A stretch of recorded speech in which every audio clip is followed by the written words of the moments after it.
Hello, I'm Denise LaFrance. Coming up on City Beat. We're months away from the general election in November, but there are plenty of ways your voice can be heard before that, including New Mexico's primary election. Details just ahead. The Country Music Fest brought some of the country's biggest performers to downtown Las Cruces last month. We'll have a look back at this year's festival. If you could help shape Las Cruces for the next 30 years, what would you suggest? We'll tell you how some folks responded.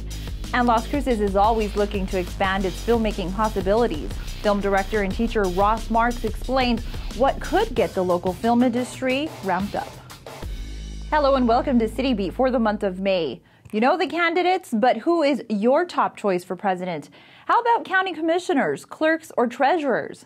There's a long list of races this election season, and you too can help decide who represents you in the primary election on June 7th. CLC TV's Jennifer Martinez introduces us to the Doña Ana Election Advisory Council and what they hope to accomplish. Low voter turnout in previous election years has prompted several Doña Ana County residents to rise to action in preparation of the New Mexico June primary. The county clerk's office announced the creation of the Election Advisory Council to help spread awareness and get residents more involved with the process. So the Elections Advisory Council is made up of a bunch of volunteer community residents and community organizations that are very invested in this community and care deeply about voter engagement and voter participation. We want to increase voter turnout by 10% from 4 years ago in the last presidential election. So we're looking to add 10% of the voters from that time. That could be an additional 5,000 to 7,000 voters this primary, and hopefully larger by the time we get to the general. It's little details that make a big difference, like who can vote, where can you sign up, and how you can participate. A 16-year-old can work at the polls and get paid, but an 18-year-old, a 17-year-old who turns 18 by the general election date can vote in the primary. So it's important for us to get young voters out and registered so that they can participate in this presidential election.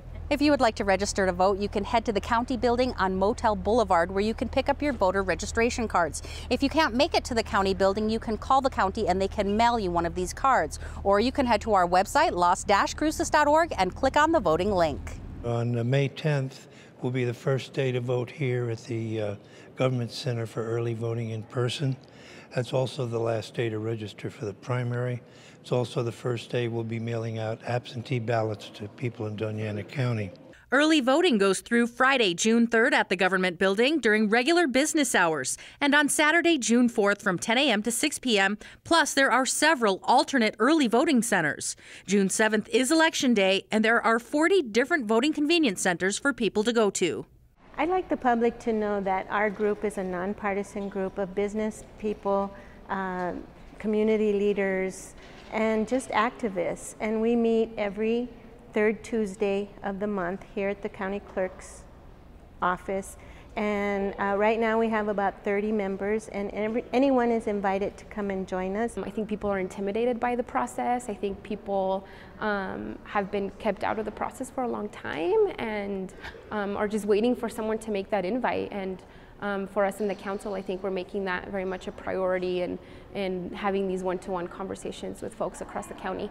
Don't forget that the general election is Tuesday, November 8th. You must be registered to vote in the general election by October 11th. For City Beat, I'm Jennifer Martinez. Thanks, Jen. Again, if you want more information on this year's general election or voting information, you can head to los-cruces.org and click on the voting link.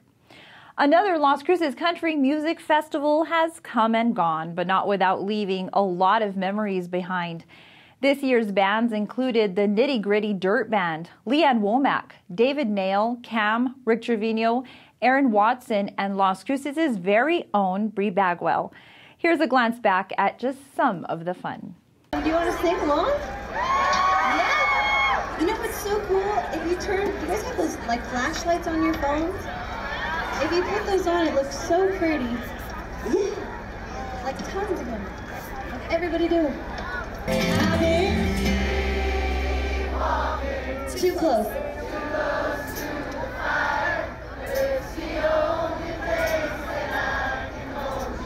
Yeah.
lot of family fun. I mean, I'm able to bring my daughter over here. It was really fun. It was good food.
You can find your reason every season to wanna call it home. And the truth is, you know I couldn't be more proud to love Lost Cruces. So come on, sing us in Lost Cruces. Oh, I love Lost Cruces. See you next year. A special thanks to Visit Las Cruces for working hard to bring in such great acts and to make sure the event went on without any issues. In the past few months, Las Cruces residents have had an opportunity to weigh in on what they would like to see the city evolve into over the next 30 years. At several neighborhood workshops, a nationally recognized expert on healthy communities led conversations for the city's comprehensive plan. Community members say this is important to the future of Las Cruces. When you think of your neighborhood, what comes to mind? Parks, walking paths, or nearby stores? Las Cruces residents at the farmers market were asked to show with little red dots what they thought was important for their community. The farmers market was a great place to collect ideas, meet the mayor, and engage the comprehensive plan from varying perspectives.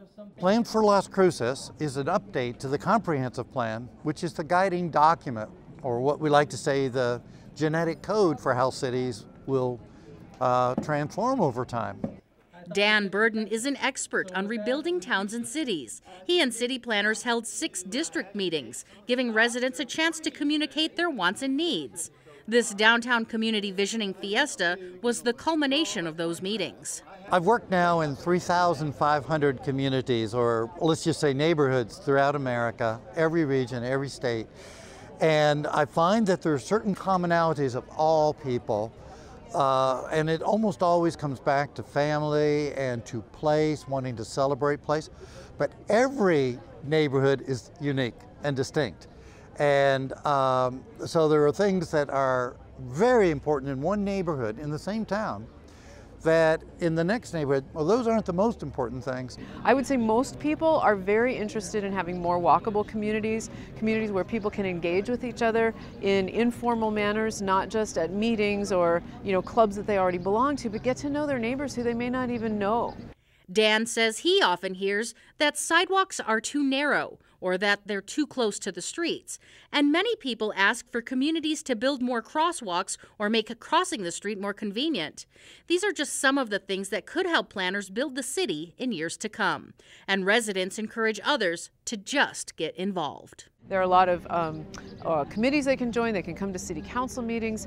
Keep informing the process going forward and keep listening to each other. I mean, we need to be in dialogue. That's one of the main things that I think we need to take forward. It's not just one time. Today's not the end. It's an ongoing process. It's a plan that's developing and it's a living document. Healthy communities was just one of the themes discussed. The city will also engage themes of community character, economic prosperity, and sustainable growth. Movies in the Park returns to Young Park on Saturday evenings. In the month of May, movies include Jurassic World, Pixels, and Point Break. In June, movies will be Max, Paul Blart Mall Cop 2, Star Wars The Force Awakens, and Avengers Age of Ultron. Movies begin at 7 p.m. or at dusk.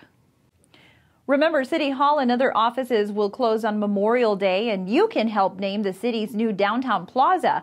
More on those topics and others in our City Minute. The spring season has had a lot of road construction and street improvement projects headed our way, thanks in part to Community Investment Projects funding. This funding comes from hold harmless gross receipts, tax, and/or bonds.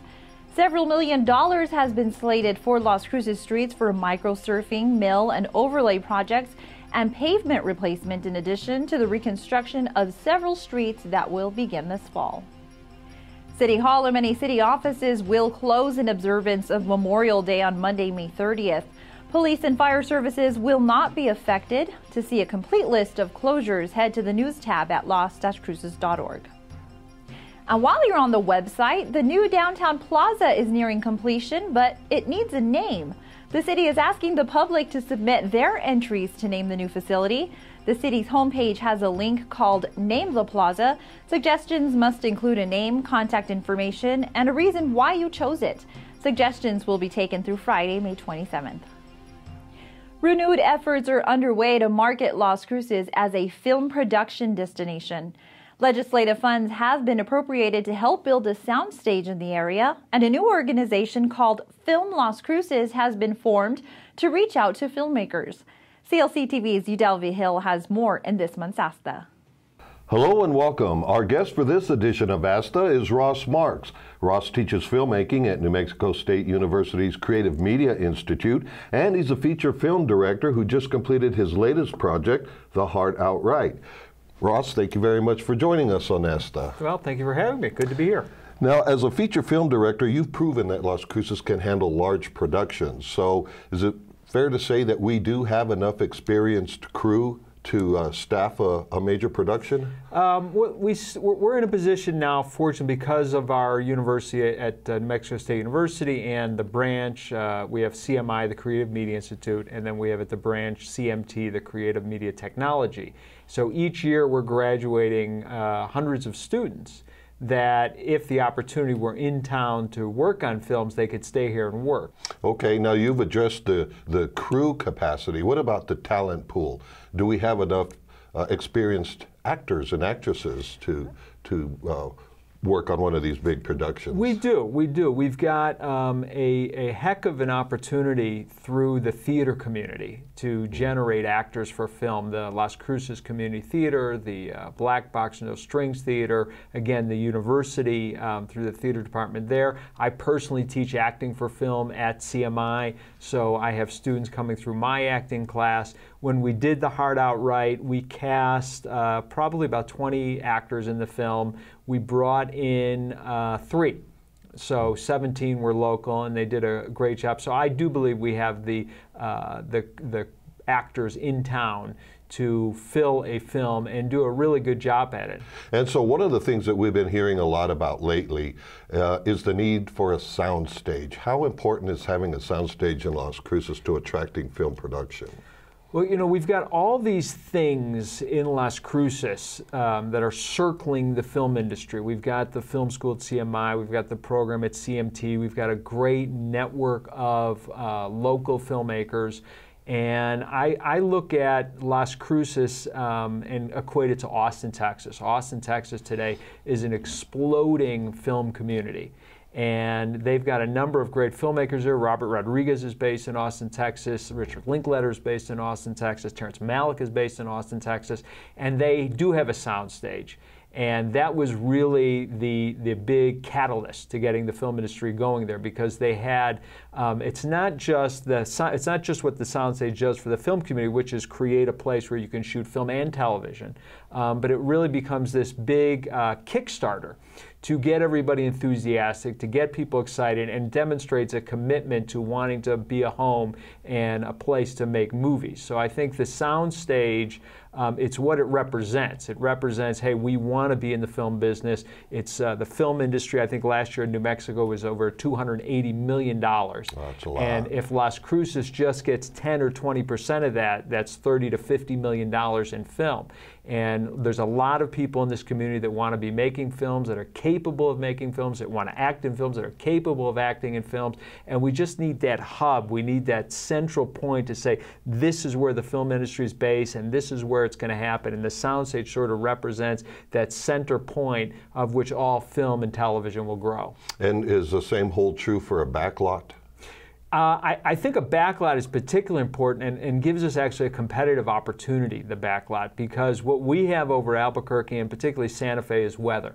You can shoot outside in Las Cruces 365 days a year. We have sun virtually 360 days a year. Right now, if you're in Santa Fe, it's not really a comfortable place to be shooting outdoors, and even Albuquerque gets a little chilly in the winter. So when you have a backlot, which lends itself to exterior shooting, it's a great complement to the soundstage for the interior shooting. So if we have a backlot, if we have a soundstage, we're the whole package, and we can really attract film and television to Las Cruces because everything's available to you. Wow, that's very encouraging, and the future is looking bright for Las Cruces as a film production destination. It really is. That's is. really encouraging. Ross Marks, filmmaker, thank you so much for joining us on Hasta. My pleasure. Thank you. Thanks, Edel. If you'd like to get involved in film here in Las Cruces, you can contact Cruz Ramos, the city's film liaison, at 541-2140.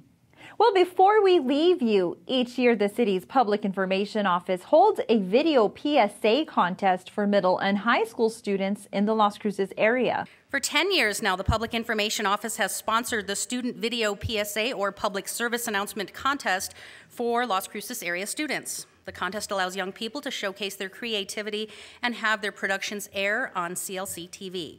This year's gold and silver winners were presented medals at the May 2nd City Council meeting. The public had a chance to vote for an overall gold winner on CLCTV.com. That student or students would win a free GoPro Hero 3 video camera. Well, the votes are in. This year's winners are Angel Casals and Sheila Reyes, 8th graders from Sierra Middle School, with their video, My Dream Job. Congratulations, Angel and Sheila, and all of the students who were chosen as gold and silver finalists. It's that time again!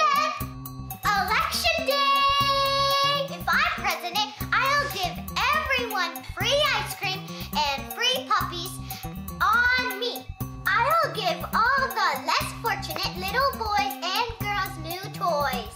I might be small, but I have big dreams. That's why you should vote for me. Vote for Malia. Again, congratulations to the winner and all the students that participated.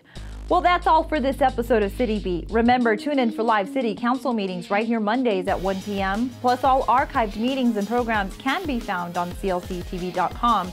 Don't forget to like us on our Facebook page. Thanks for joining us. I'm Denise LaFrance.